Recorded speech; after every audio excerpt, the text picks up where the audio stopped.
Quiero empezar justamente con una noticia que tampoco tiene mucho tiempo que pasó, estamos hablando hace una hora más o menos, que el presidente Andrés Manuel López Obrador y la virtual presidenta electa Claudia Sheinbaum fueron a la supervisión del corredor interoceánico en el Istmo de Tehuantepec, estuvieron presentes, es un evento que se sabían que asistirían, y en este evento es la Secretaría de Marina, dos integrantes, el propio almirante secretario, que ya reconocen a Claudia Sheinbaum, todavía virtual presidenta electa, como su futura comandante suprema.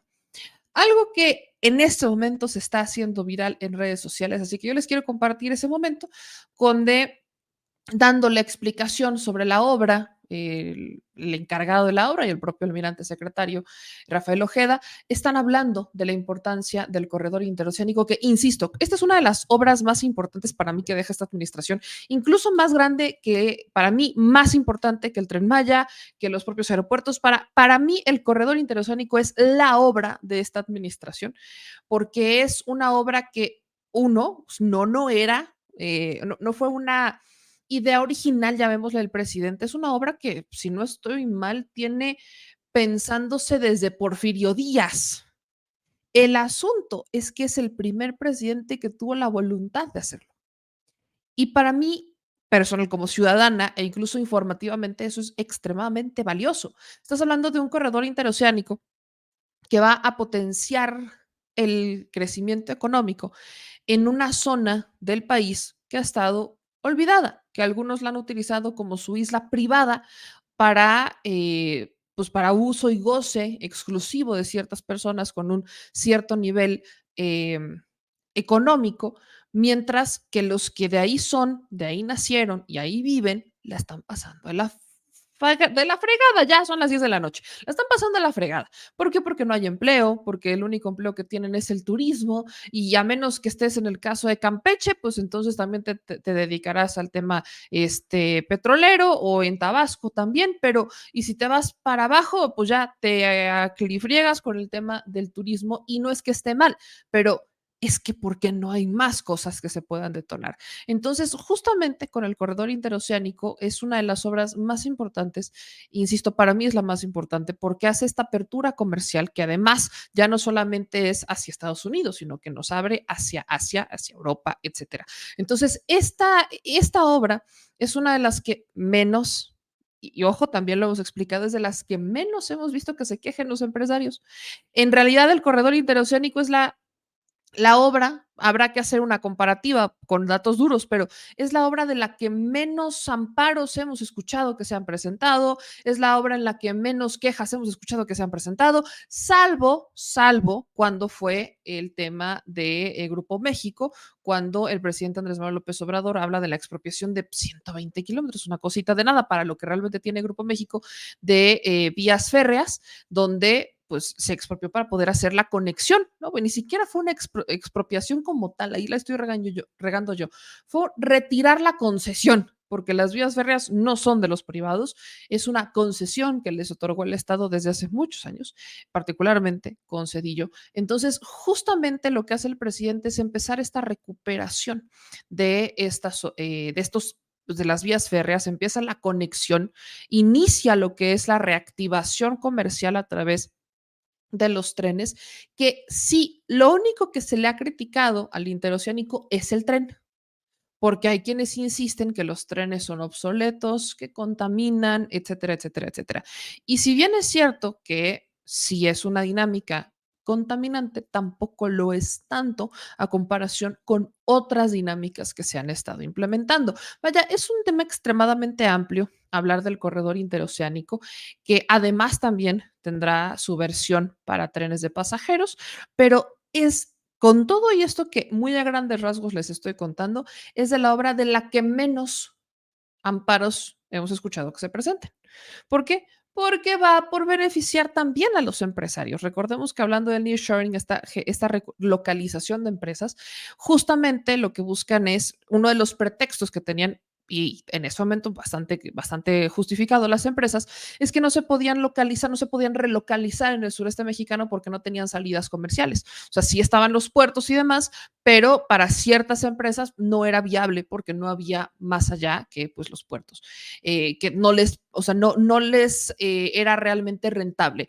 Por eso es que es la zona norte del país, la que ya colinda directamente con Estados Unidos, donde está la mayor cantidad de empresas. Por eso es la zona del país más desarrollada, con más empleos, más oportunidades, etcétera. Aquí el asunto es equilibrar el país, que no todo esté de un lado, pero que también le des chance al sureste de México para que tengas la posibilidad de que el país crezca. Entonces, esta dinámica hace que justo el corredor interoceánico sea bastante jugoso, porque ahora sí tienes una vía ya no para comerciar solamente con Estados Unidos, sino para comerciar con Asia, que ahora es uno de los gigantes en materia de comercio y que le estás dando también pues ese impulso a ciertas empresas y también micro, pequeñas y medianas. Entonces, hablar del transísmico, del corredor interoceánico, el Istmo de Tehuantepec, es una obra que, por supuesto, beneficia a los empresarios, beneficia al comercio, beneficia a la inversión extranjera, pero también le da a la ciudadanía oportunidades laborales, oportunidades académicas, ayuda a que ahora sí tengas una detonación, que se genere empleo y entonces hablemos de un desarrollo que habrá que controlar, porque aquí nadie está diciendo que no, habrá que controlar el tema de la explotación de los recursos naturales y por eso es muy importante la mano rectora del Estado, porque si se lo dejamos a los empresarios, no importa dónde se pongan, lo van a saquear. Entonces, esta es la dinámica, la importancia de esta obra, pero es en el marco de la supervisión del corredor interoceánico que los encargados de esta obra, parte de los encargados de esta obra, que es la Secretaría de Marina, pues hacen este primer reconocimiento a la virtual presidenta electa, Claudia Sheinbaum, como su futura comandante suprema, pues de las Fuerzas Armadas, que no es poca cosa, es la primera mujer que no solamente será presidenta, es ya virtual presidenta electa, sino que también es la primera mujer en encabezar las Fuerzas Armadas de México. Y miren que si nos vamos a la historia, eso es también, si no es que más, histórico per se. Vamos a escuchar lo que pasó hace unos momentos en esta supervisión de esta obra. Hace uso de la palabra el director general del Corredor Interoceánico del Istmo de Tehuantepec, almirante Raimundo Pedro Morales.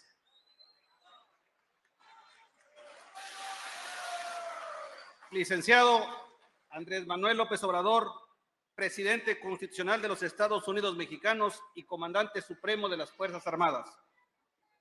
Doctora Claudia Sheinbaum Pardo, presidenta electa de México y futura comandanta suprema de las Fuerzas Armadas.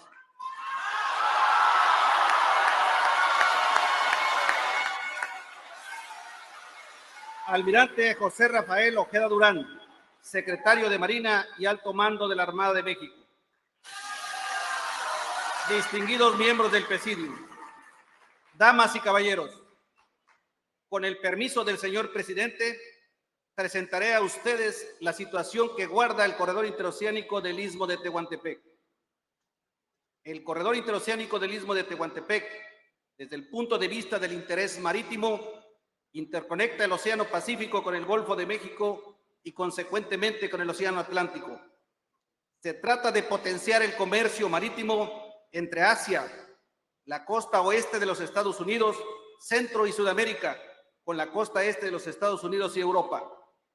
Para ello, se está implementando una plataforma logística multimodal que interconecta los puertos de Coatzacoalcos con Salina Cruz, complementados por los puertos de Chiapas y Dos Bocas en Tabasco. Estas facilidades portuarias son interconectadas por el ferrocarril del Istmo de Tehuantepec. A la fecha, hemos concluido la rehabilitación de la línea Z que une los puertos de Coatzacoalcos con el de Salina Cruz y que hoy tiene la capacidad para mover carga con trenes de hasta 65 carros y hasta 260 contenedores por viaje en doble estiba. De diciembre a la fecha, hemos movido alrededor de 70,000 toneladas de carga de diferentes tipos, la cual se irá incrementando conforme se consoliden el equipamiento de los puertos y la rehabilitación del resto de las líneas férreas. En el caso de pasajeros, hemos realizado a la fecha 146 viajes con más de 41,000 pasajeros transportados. Continuamos trabajando Rehabilitamos 308 kilómetros de vías en la línea FA de Coatzacoalcos a Palenque, la cual nos interconecta con el Tren Maya, tanto en carga como en pasajeros. Hoy tenemos alrededor del 70% de avance. Estamos moviendo carga hasta Roberto Ayala y en septiembre está totalmente operativa hasta Palenque. Por otro lado, en la línea K, estamos rehabilitando 459 kilómetros de vía de Ciudad Ixtepec a Ciudad Hidalgo, de 13.7 kilómetros de Los Toros a Puerto Chiapas. Esto incluye más de 427 puentes y más de 610 obras de drenaje. Asimismo, estamos realizando un viaducto elevado de 3 kilómetros y un parque lineal en Huixtla, Chiapas. Con esta línea, interconectaremos las vías del ferrocarril interoceánico con nuestro hermano país de Guatemala, lo cual permitirá el movimiento eficiente de mercancías de Centroamérica hacia México y Estados Unidos mediante las facilidades que proporciona el corredor interoceánico. La primera etapa de la línea K, que corresponde a Oaxaca hasta Arriaga, Chiapas, estará 100% operativa en el mes de septiembre y continuaremos trabajando para concluir la obra en su totalidad a mediados del año próximo. En el caso de los puertos, hemos visitado 2 terminales de usos múltiples, una en Salina Cruz y una en Coatzacoalcos, con lo que tendremos la capacidad de mover hasta 300,000 contenedores al año y continuamos trabajando para establecer en los próximos años 2 terminales especializadas en contenedores, una en cada puerto, para alcanzar la capacidad de hasta 1.400.000 contenedores. Particularmente en Salina Cruz, se modernizó el puerto comercial actual y se construyó un puerto nuevo, un rompeolas de 1.600 metros. En este puerto se construirá una terminal especializada de contenedores y diferente infraestructura portuaria para la exportación de amoníaco verde. A partir del 22 de diciembre de 2023, inició el renacimiento del Istmo y hoy tenemos concesionados 7 polos de desarrollo para el bienestar, solo a empresas mexicanas que están trabajando en sus proyectos para que en un periodo de 2 años consoliden inversiones que generarán empleos bien pagados para la población del Istmo. Estamos en proceso de licitar 2 polos de desarrollo más en Ixtaltepec y en San Blas Atempa. Y aquí aprovecho la ocasión para agradecer a los comuneros de Puente Madera su disposición para instalar este polo de desarrollo en su comunidad. En los meses siguientes visitaremos 2 polos de desarrollo adicionales en Tapachula para darle un impulso a la economía en la frontera sur de nuestro país. En Ixtepec, con apoyo de las comunidades, se instalará uno de los proyectos de energía sustentable más importantes de América. Me refiero al proyecto ELAX Istmo, que con una inversión alrededor de $10,000 millones producirá hidrógeno verde para generar amoníaco verde y que en los próximos meses estará haciendo las consultas indígenas para obtener la población de las comunidades. Finalmente, señor presidente, señora presidenta electa, les informo que no solamente hemos invertido en infraestructura, sino que se han hecho importantes inversiones en obra social en todos los municipios del corredor. Estas obras han permitido la mejora de vivienda, mejoramiento urbano, caminos cosecheros, casas ejidales, agencias municipales, entre otras muchas obras en beneficio de las comunidades. Con lo avanzado hasta hoy y lo que haremos en el futuro, el corredor interoceánico es una realidad y una oportunidad para mejorar las condiciones de vida de los pobladores del Istmo de Tehuantepec, una oportunidad para el desarrollo del sur-sureste del país y un impulso para la economía nacional. El corredor interoceánico será un impulsor para colocar a México en el centro del mundo. Muchas gracias.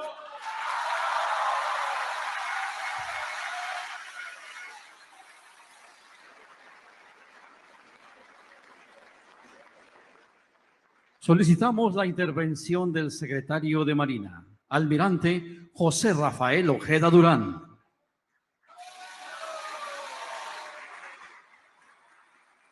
licenciado Andrés Manuel López Obrador, presidente constitucional de los Estados Unidos mexicanos y comandante supremo de las Fuerzas Armadas.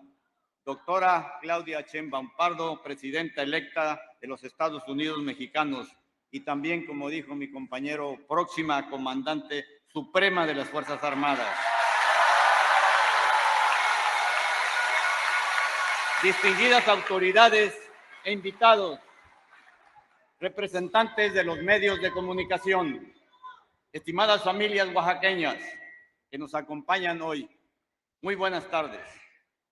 Poco a poco en nuestro país, los días especialmente buenos son ya una realidad. No podría ser de otra forma, pues con trabajo y unión estamos transformando a nuestra nación. Hoy es una fecha muy significativa, pues nos reúne este recorrido por el corredor interoceánico del Istmo de Tehuantepec en su línea Z, la cual, como sabemos, no solo conecta los puertos de Salina Cruz y Coatzacoalcos, sino también los océanos Pacífico con el Atlántico. Señor presidente, para quienes integramos nuestra noble institución, es un gran privilegio ser no solo testigos, sino actores de este momento crucial para nuestra muy querida nación. Nos sentimos orgullosos y honrados de escribir este importante episodio en la bitácora nacional. Por supuesto, agradecemos poder acompañarle a usted junto a la doctora Claudia Sheinbaum en esta magna obra que transforma el paradigma del desarrollo y el bienestar social en nuestro país. Gracias a su visión, el corredor interoceánico del Istmo de Tehuantepec es hoy una realidad que comienza a beneficiar a las familias oaxaqueñas en este punto del territorio nacional, pero también a millones de mexicanas y de mexicanos. Su confianza y la del pueblo de México nos motiva a continuar trabajando incansablemente aquí en Matías Romero, en el resto de Oaxaca y Veracruz, Tabasco y Chiapas, y donde quiera que la misión nos sea asignada a lo largo y ancho de nuestro muy querido México. Muchísimas gracias. ¿Qué hubo? Se me metió un comandante suprema, comandante. Vamos a entrar otra vez en el debate. Aquí creo que sí es comandante, ¿no? Sí, no, comandante es la mujer del comandante. O sea, hasta donde yo entiendo la definición de comandante es la mujer del comandante. Pero en el rango no existe. O sea, es comandante, punto. Es comandante, cierto, sí, es cierto, es la comandante. La comandante en este caso sería la comandante suprema de las Fuerzas Armadas. Punto. Exacto. Tienes toda la razón, señor productor. Tienes toda la razón. Pero hay muchos que todavía sí entramos como en esa discusión, pero no es la comandante.